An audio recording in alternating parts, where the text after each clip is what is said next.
친구들 안녕? 잘 지내고 있나요? 선생님 일은 새벽 시간에 일어나서 지금 시간이 대략 새벽 4시 정도인데 갑자기 이 시간에 눈을 떠서 여러분 생각이 나서 이렇게 짧게나마 동영상으로 수업 준비를 해보는 시간을 갖도록 하겠습니다. 자, 지금 오늘 이 시간은 중국의 역사를 짧게 살펴보도록 할 거예요. 중국의 고대부터 현대까지를 살펴보지는 않고 중국의 그 한자성어의 많은 유래가 되는 춘추 전국 시대부터 삼국 시대까지 짧게 살펴보도록 하겠습니다. 여러분, 동양의 철학에 대해서 어떻게 생각하나요? 인의 예지를 바탕으로 한 우리의 유교 철학은 우리의 생활이나 문화 전반에 자리를 잡고 있는 우리의 의식과도 같은 거죠. 자, 이 의식이라고 할 때 의식은 마땅함을 얘기하는 의입니다. 자, 부모님에게 마땅히 효도를 해야 하고 친구 간에 마땅히 우정을 가져야 되고 형제 간에 마땅히 의리가 있어야 되며 마땅히 상대를 배려해야 됩니다. 이런 것이 의입니다. 이 마땅함이요. 이 마땅함 때문에 이 시민의식, 우리의 전반에 자리 잡은 이 의식이 요즘 코로나 사태를 슬기롭게 대처할 수 있는 우리의 힘이 아니었나? 선생님은 그렇게 생각을 합니다. 그리고 더불어서 예의 있게 행동하자, 예의 바르게 행동하자 하는 예에 대해서는 여러분 어떻게 생각하나요? 좀 고리타분하다 이렇게 생각을 하나요? 그런데 너무나 많은 형식에 치우쳐진 예 말고 우리 과거의 진정한 예는 상대방에 대한 배려심, 이 배려를 위해서 예가 탄생된 것이 아닐까 선생님은 그렇게 생각을 합니다. 그러니까 여러분 배려 있는 행동은 곧 예의 바른 행동입니다. 자, 배려 있는 마음과 도리를 지켜서 이 코로나를 빨리 물리쳐서 우리 학교 수업 시간에 만날 수 있기를 선생님 또 기다려 봅니다. 앞에서 얘기했던 것과 같이 짧게 중국의 이야기를 살펴보도록 합시다.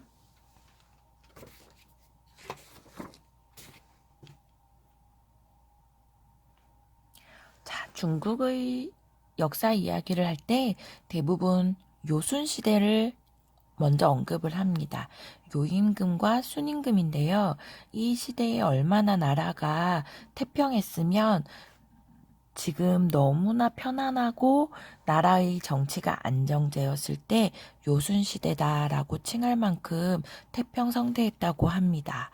그리고 요순시대를 다음으로 은나라를 이야기할 수 있는데 우리 은나라 하면 여러분 지난 시간 선생님이 갑골문자에 대해서 이야기했잖아요. 갑골문자가 발견되면서 은나라를 우리는 과거 요순시대와 같이 전설의 나라로 여겼는데 이 기록에 없는 나라가 실제로 존재했음을 우리는 인정을 하고 있습니다. 자, 그러면 춘추 전국 시대 전에는 주나라가 있었어요. 이 주나라의 권력이 말기에 점점 쇠퇴해지면서 춘추 전국 시대가 도래됩니다. 춘추 전국 시대는 춘추 시대와 전국 시대로 나눌 수 있는데 춘추 5패의 나라로는 제, 오, 진, 월, 초나라가 있었고요. 전국 칠흥으로 제, 조, 연, 한조, 위, 진 이렇게 7개의 나라가 있었습니다. 이 시대는 사상이나 여러 가지 전쟁 때문에 여러 전쟁으로 혼란의 시기라고도 하는데 원래 어려운 시기에 영웅이 나온다고 하잖아요, 여러분.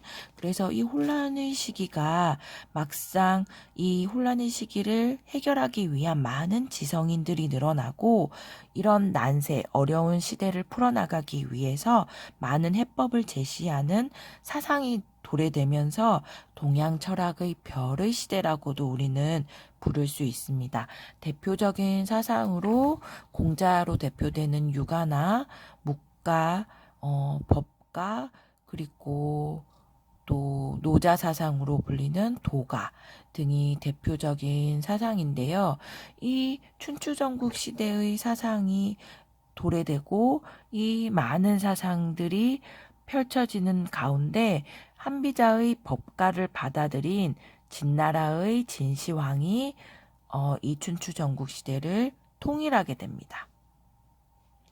수많은 사상가들이 서로 여러 가지 사상을 내놓았던 그 춘추 전국 시대의 승자는 어떻게 보면 법가라고 할 수 있습니다. 강한 법치주의를 받아들인 진시황은 분서갱류, 수많은 사상가를 그냥 땅에 묻고 그 많은 책들을 불태워버리는 분서갱류를 통해서 나라를 통치하게 됩니다. 이렇게 무력 중심의 나라는 막상 오래 유지되진 않습니다, 여러분. 진시황 위에 병마용 보이나요? 네, 진시황이 죽어서도 자신을 지켜줄 병마용을 이렇게 땅속 깊이 묻은 그 유물이 얼마 전에 발견이 되었죠.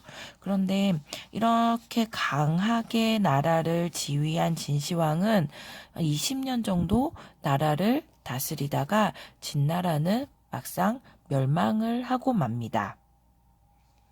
그리고 다시 중국은 진나라가 망하자 혼란의 시기가 왔겠죠. 그 항우가 이끄는 초나라와 유방이 이끄는 한나라가 큰 전쟁을 일으켜서 유방이 이끄는 한나라가 승리를 합니다. 그래서 우리가 알고 있는 한나라의 시대가 펼쳐지게 됩니다. 자, 선생님이 지난 시간에도 이야기를 했었죠. 우리가 한자라고 하는 한자는 이 한나라 시대의 한자입니다. 한족, 한자, 한문화. 지금 현재 중국의 문화의 기틀이 된 한자인데요. 막상 진나라 때 강력한 권력을 유지하면서 진시황은 도량형이나 문자를 그 혼재되어 있던 중국의 문자나 도량을 통일합니다. 그래서 수레바퀴 크기도 통일을 하고 중앙 집권제의 기틀을 마련하고 그 뒤를 이은 한나라가 전체적인 문화나 농업 기술을 발달하고 북방의 흉노족을 물리쳐서 실크로드를 통해서 무역을 개척하는 등 중국 전반의 문화를 자리 잡게 하는 거죠.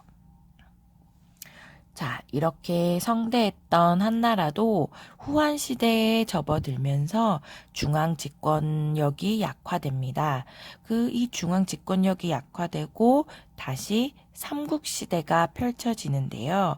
이 삼국시대는 위나라, 총나라, 오나라 이렇게 나뉘어 있는데 조조가 이끄는 위나라, 유비가 이끄는 총나라, 그리고 손권이 이끄는 오나라 이 세 나라의 시대가 펼쳐지게 되는 겁니다. 여러분, 이 세 나라 이야기를 할 때 여러분 뭔가 익숙한 느낌이 있지 않나요? 맞아요.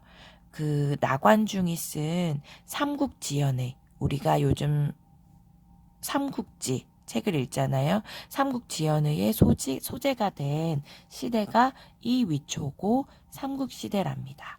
그러면 이 시대의 배경으로 삼고 있는 이 시대의 이야기를 담고 있는 한자성어를 한번 살펴볼까요?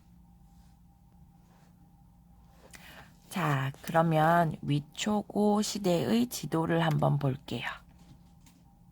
네, 위초고 여기서 위촉온데 여기 총나라 보이죠, 여러분? 이 총나라를 이끄는 유비가 있었어요. 유비 하면 누구누구가 생각나나요? 네, 유비, 관우, 장비가 생각이 나나요, 여러분? 이 세 사람이 그 혼란한 시대를 힘을 합쳐서 의로서 뭉치자 이렇게 했는데 그 세 사람이 우리 형제처럼 하나로 뭉치자 한 것이 도원, 복숭아 도자에 그 과수원 할 때 원자인데요.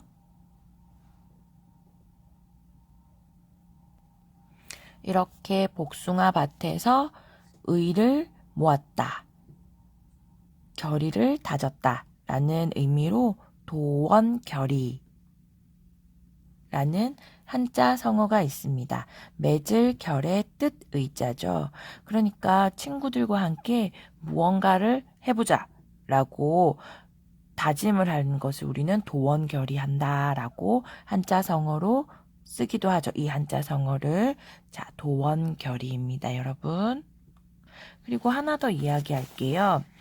이 위초고를 이끄는 총나라 유비에게는 지략가가 없었어요. 막상 관우와 장비와 같은 훌륭한 장수는 있었는데 지략을 펼쳐주는 지략가가 없었어요. 그래서 유비는 와룡선생이라고 불리는 이 제갈공명을 찾아가서 정성을 다해서 제갈공명이 자신의 지략가가 되어줄 것을 부탁을 합니다. 그리고 제갈공명은 그 부탁을 받아들이죠. 그리고 제갈공명이 이제 정치에 나서서 그 정치를 펼침에 있어서 자신이 한 이야기가 있어요. 제갈공명과 계속 친분을 쌓던 마씨 집안에 5형제가 있었는데 이 마씨 5형제가 모두 뛰어난 장수였다고 합니다. 그런데 그 중에서 마량이라는 사람이 있었는데 이 마량이 5형제 중에서 가장 뛰어난 장수였다고 합니다. 그런데요, 여러분, 이 마량이라는 사람이 눈썹이 새하얗다고 하네요. 하얀 눈썹. 그래서 제갈공명이 마씨 집안에서 흰 눈썹을 가진 사람이 가장 뛰어난 사람이지라고 이야기하는 데서 유래가 되어서 백미, 흰 눈썹이라고 하면 여러 무리 가운데 가장 뛰어난 사람이나 물건을 가리키는 이야기가 되었습니다. 자, 그러면 여러분의 학교 생활에 있어서 백미는 무엇일까요? 지난 학교에서 선생님이 친구들에게 이야기했더니 점심시간이죠 라고 이야기를 한 친구가 있었는데 학교 생활이 백미는 점심시간인가요? 여러분은 어떤지 궁금합니다. 자, 여러분, 오늘 이 시간은 마무리하도록 할게요. 여러분, 집에서 너무 게임만 하지 말고 독서도 좀 하면 좋겠어요. 그리고 한자 유인물 같은 그 활동 진행하면서 잘 모르겠거나 의문이 생기는 게 있으면 교무실로 전화를 해서 한문 선생님 바꿔주세요. 이렇게 하면 선생님이랑 통화를 할 수 있을 것 같아요, 여러분. 그리고 선생님이 하나 부탁을 하는데 그 네이버 창에서 경주공고 이렇게 한번 검색을 해보겠어요? 그러면 교무부 선생님들께서 요즘 같이 이렇게 블로그를 만들고 있어요. 그래서 여러분 그 블로그에 들어와서 리플도 달아주고 선생님 블로그에 어떤 내용 올리면 좋을지 아이디어도 좀 올려주고 그렇게 하면 고마울 것 같아요. 잠시만요. 네이버에 경주공고 검색해보고 우리 공식 블로그 찾아주기 부탁합니다, 여러분. 그럼 오늘 이 시간 마무리할게요. 그럼 다음 시간에 만나요.